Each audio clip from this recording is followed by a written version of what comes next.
Empire of Dust and Blood. The funeral of Alexander Leone was unlike any the world had seen.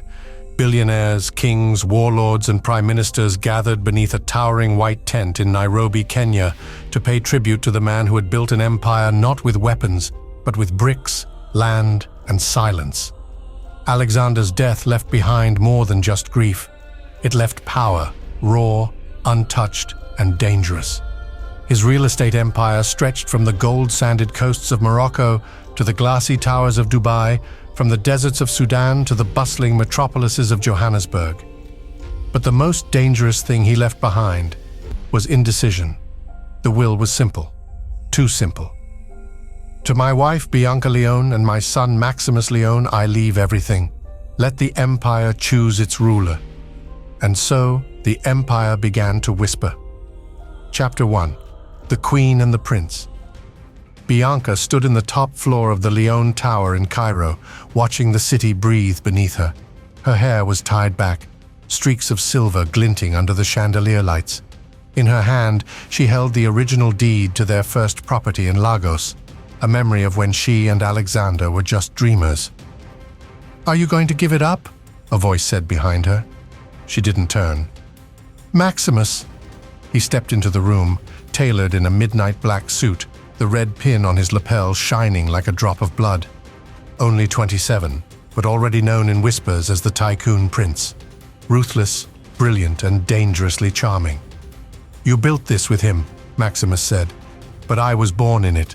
I am the future." Bianca turned then, eyes sharp.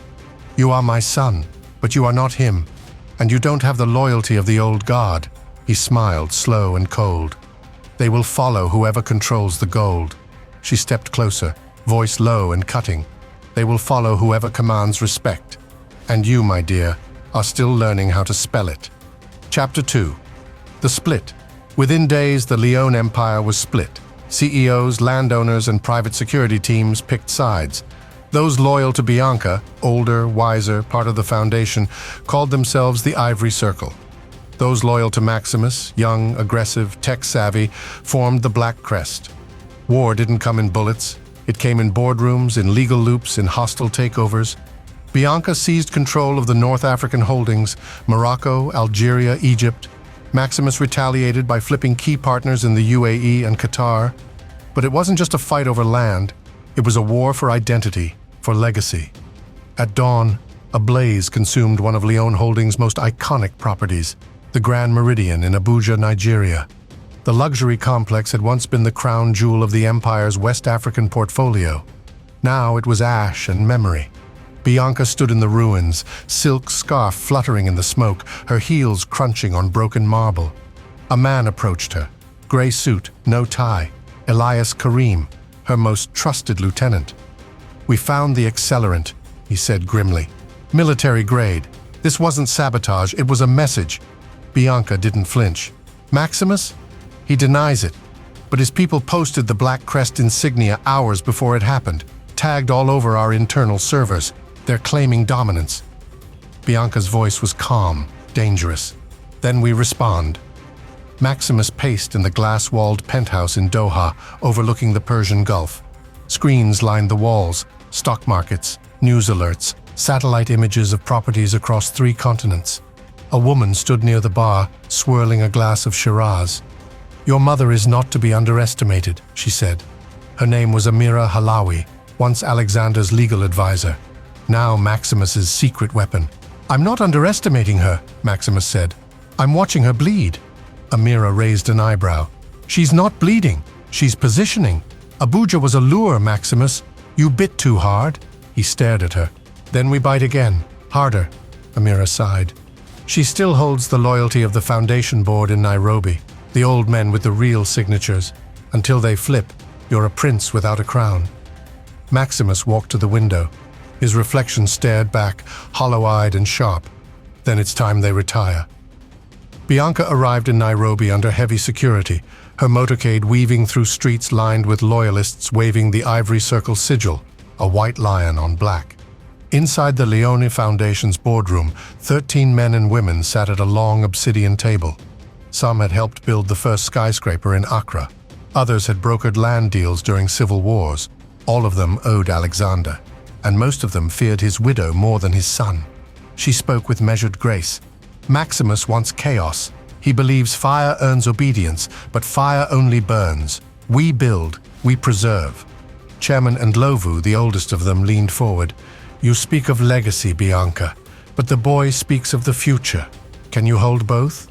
She smiled softly.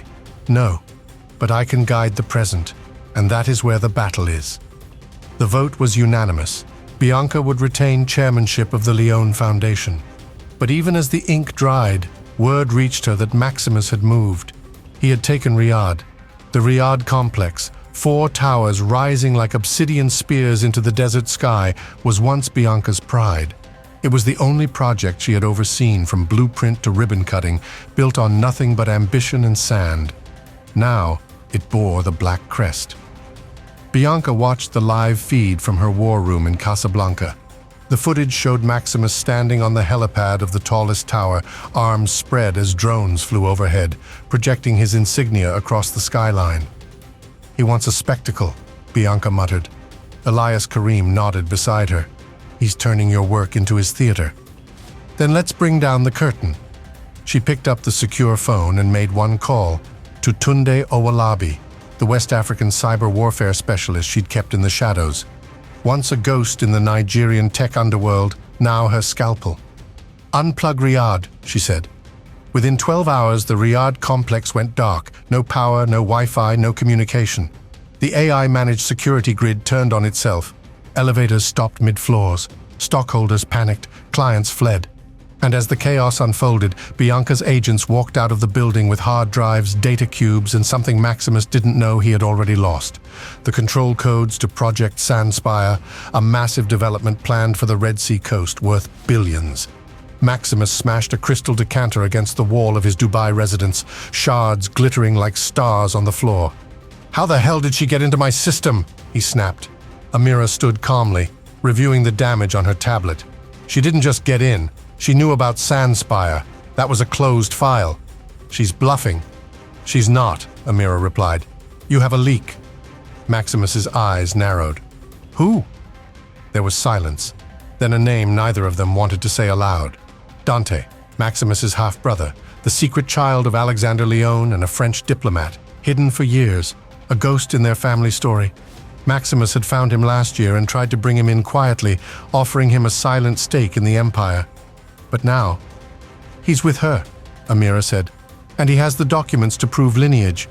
If she legitimizes him, you lose your claim to primary heir. Maximus stared out the window, the desert night stretching endlessly before him. She wants war, he said. Then I'll give her one. The Red Sea sparkled beneath the noon sun. On the coast near Neom, construction machines roared like beasts. The future of Leone Holdings was being built here. Eco-cities, ports, high-speed transit, AI-run luxury communities. Bianca arrived in secret, flanked by Dante and Elias. She stood on the highest scaffold, breathing in the salt air. Are you sure about this? Dante asked. He looked so much like Alexander it hurt to look at him. She touched his face gently. He loved you. I should have accepted that sooner. They won't accept me. Not the old guard, not the investors. They will, she said, when you walk with me into the next board meeting, when you become his legacy, not Maximus. Down below, black crest drones buzzed in. Maximus's signal. The war was coming to the Red Sea. The first drone strike came at 3:12 a.m. It didn't carry weapons, only pamphlets. Thousands of them fluttered down across the Red Sea construction site like black snow, each bearing a single phrase. The empire is not inherited, it is taken. ML Bianca stood beneath the falling pages, unshaken, her night robe billowing in the salty wind. Beside her, Dante picked one up, frowning. He's taunting us. No, Bianca said. He's announcing the endgame. She turned to Elias. Prepare the press. We leak everything. Alexander's second will, the one that names Dante, and we make the announcement at the Global Infrastructure Summit in Dubai. That's suicide, Elias warned. You'll turn the world against you. Investors hate surprises. Bianca's voice was ice. They'll forgive a surprise. They won't forgive weakness. We either name our next emperor, or Maximus becomes one by default." Dubai gleamed under the desert sun, all steel and silk and diplomacy. The Global Infrastructure Summit was the Vatican of global power brokers, a place where trillion-dollar deals were made over small cups of coffee. Maximus arrived first, dressed like a king without a crown. Cameras followed his every step. He gave short, precise statements. He smiled at prime ministers. He signed documents with a golden pen. He looked untouchable, until Bianca walked in. She wore black, not mourning black, but the kind of black that made the room colder. On her arm, Dante. The buzz spread like fire. Within hours, hashtags trended across the world. Bianca returns, the other Leone empire split. In the final panel of the summit, she took the mic. "I am Bianca Leone," she said, "widow of Alexander, mother of Maximus, guardian of his legacy. And today I introduce to you not just my ally, but my son by blood and truth, Dante Leone. As per my husband's sealed will, discovered and verified by The Hague, Dante holds equal claim to the empire." The room exploded. Maximus stood in the back, frozen. Then he smiled. Not the arrogant smile of a man in control, but the chilling grin of a predator finally cornered. He stepped to the stage, took another mic, and whispered into it. "You think this ends here?" he said, looking only at Bianca. "You just declared war on your son." Bianca didn't blink. "Then may the best son win." Stock prices dipped, alliances fractured. Half of Leone Holdings' board resigned within a week, each making secret calls to either Maximus or Bianca. The empire no longer had one throne, it had two, and the world was watching to see which would collapse first. Maximus retreated to his fortress in Abu Dhabi, where his inner circle gathered. "We declare a hostile takeover," Amira said, pacing like a caged wolf. "Force buy their assets. Destroy Bianca financially. We make her bleed in the banks." Maximus looked out over the sea. "No, we don't just take the empire. We take her story. She wants to be queen of legacy? Then we erase it." He handed Amira a file. Inside, everything about Bianca's early days. Before Alexander, before the empire, things no one was supposed to know. The first betrayal. Casablanca, 1992. Bianca was young, hungry, a real estate agent with a forged resume and a $1,000 loan. She met Alexander at a luxury property auction. He thought she was royalty. She let him. They built their first tower with borrowed money and bribes. They were unstoppable, until she found out about the French diplomat. The night she learned about Dante's mother, she left. But she came back. Because the empire was bigger than the betrayal. Dante's face was plastered across international media. He'd gone from hidden son to public heir overnight. Maximus didn't stop at exposing Bianca's past. He leaked documents suggesting Dante had ties to eco-terrorists in Marseille. Fake, but effective. Protests erupted outside Leone properties in Europe. Investors pulled back. The empire trembled. Meanwhile, in Morocco, Bianca stood before her most loyal allies. "The empire is not land," she said. "It's loyalty. And it's time we remind the world why the Leones were feared." She launched Project Hollow Crown, a sweeping counterattack. Legal traps. Fake deals that baited Maximus into overspending. Whispers to foreign banks that triggered investigations into his offshore accounts.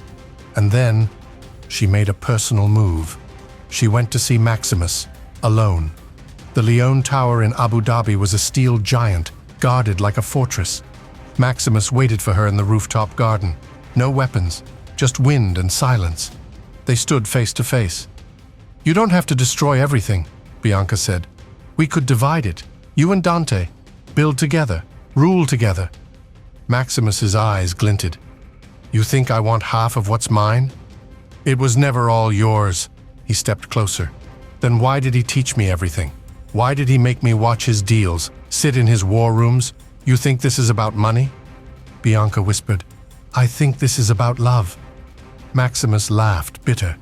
"He gave you everything, even after you lied about who you were, even after Dante." Bianca's eyes burned. "He didn't give me anything. I took it, the way I taught you to." A long silence. "I won't stop," Maximus said finally. "Then neither will I." She left him standing there, a mother and son, two warlords. Johannesburg, 1999. Bianca held baby Maximus in her arms in the penthouse suite of their first skyscraper. Alexander watched them, tired but proud. "If anything ever happens to me," he said, "make sure he knows who built this. I will, and teach him not to love it." She had smiled then. Why? Because it will never love him back. Flashback 3. The Ghost Son Marseille, 1995. Dante was 5 years old the first time he saw Alexander. It was winter. Rain slashed the windows. His mother, Elise Marceau, a French diplomat, didn't speak when Alexander walked in. She just opened the door and left them alone. Alexander knelt beside the boy, holding out a carved lion made of ivory. "Do you know who I am?" he asked. Dante nodded. "You're the man in the photographs." Alexander smiled. "You'll never carry my name, but you'll carry my blood. One day, you'll understand what that means." Dante clutched the lion tightly. "Do I have to keep it a secret?" "Yes," Alexander whispered, "until it's time to remember who you are." Back in the present, Dante stood atop the Red Sea compound as Bianca's forces prepared to strike. No bullets, no bombs. This war would be won with leverage, loyalty, and control. But Maximus struck first. A coordinated cyber attack blacked out 35 Leone properties across Egypt, Kenya, and Saudi Arabia. Employees were locked out, security doors sealed, financial systems scrambled. Then came the broadcast. Maximus appeared on a live feed from Leone Media. "I am Maximus Leone. I was raised in the empire. I bled for it, and now I reclaim it. My mother builds kingdoms for ghosts. I build them for the future. If you want to survive, follow me." Bianca's PR team scrambled. Dante remained calm. He called every director of infrastructure, every displaced developer, and gave them one simple offer: double what Maximus pays, triple the freedom, no legacy, just loyalty. And they came. From Senegal to Sharjah, developers started choosing Dante, not for blood, for vision. Amira Halawi, Maximus's most loyal advisor, began to waver. She had grown up in Beirut. She had seen what men like Maximus could become. Now, watching him burn his own legacy in desperation, she sent a secret message to Bianca. "You taught him well, too well, but he forgot how to listen." Bianca sent no reply, but she sent a plane. Amira defected, and with her came the codes to the offshore holding accounts Maximus had buried in Mauritius, his emergency lifelines. He woke to find them frozen. Casablanca, 2006. A letter arrived for Bianca 2 weeks after Alexander's private jet crash. It was in his handwriting. "If you're reading this, I'm gone. Don't grieve, build. But don't forget, Maximus has my rage. Dante has my heart. Only one can lead. The other will destroy. You must choose." She burned it that same night, but she remembered every word. The final battle began not with a weapon, but with a meeting. Bianca, Maximus, Dante, in a neutral skyscraper in Addis Ababa, guarded by mercenaries from both factions, they sat at a glass table overlooking the city. Maximus had changed, leaner, eyes harder. The charm was gone. Dante spoke first. "We can split it." "No," Maximus said. "There is no empire in halves." Bianca looked at him. "Then what's your offer?" Maximus leaned forward. "I walk away. No war, no destruction, no more blood. But only if you disappear. Both of you. Leave the empire to me." Silence. Then Bianca whispered, "You're not offering peace. You're demanding surrender." Maximus smiled. "Same thing." Dante stood. "Then you'll have neither." And now, everything is primed for the final move. Alliances will shift, someone will fall, and the empire will never be the same. Want to continue into the final stretch? Who wins? Who dies? Who loses everything? Or explore the aftermath of their choices first? The world watched as the Leone Empire fractured from the inside. 2 sons, one from blood, one from silence. One mother, part builder, part queen, part weapon. 3 hearts, all loyal to the ghost of a man who had long stopped loving anything but the empire itself. It ended in silence. No grand explosion, no bloody coup, just a press release, a signature, and a body. Maximus was found dead in his private suite. No signs of struggle, no poison, no prints, just one thing: a small ivory lion placed on his chest. His death stunned the world. Theories flooded in: assassination, suicide, betrayal, but no truth ever surfaced. Bianca said nothing. Dante disappeared for days. Only Elias Karim knew what had really happened. Maximus had taken his own life, but not out of defeat, out of belief. Because in the end, he couldn't bear to live in an empire that chose legacy over conquest. He had always said, "If I can't own it all, I don't want any of it." The aftermath. Dante Leone became the face of a new empire, clean, modern, compassionate.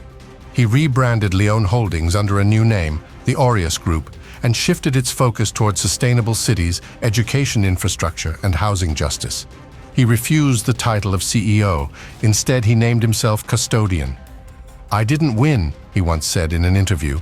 "I was chosen to rebuild what ambition destroyed." Bianca Leone vanished from public view. Some said she retired to a vineyard in Tuscany. Others claimed she moved to Dakar and started a school for orphan girls, but no photo of her ever surfaced again, only whispers. She burned it all to save it. She chose the right son. She was the last queen of dust and blood.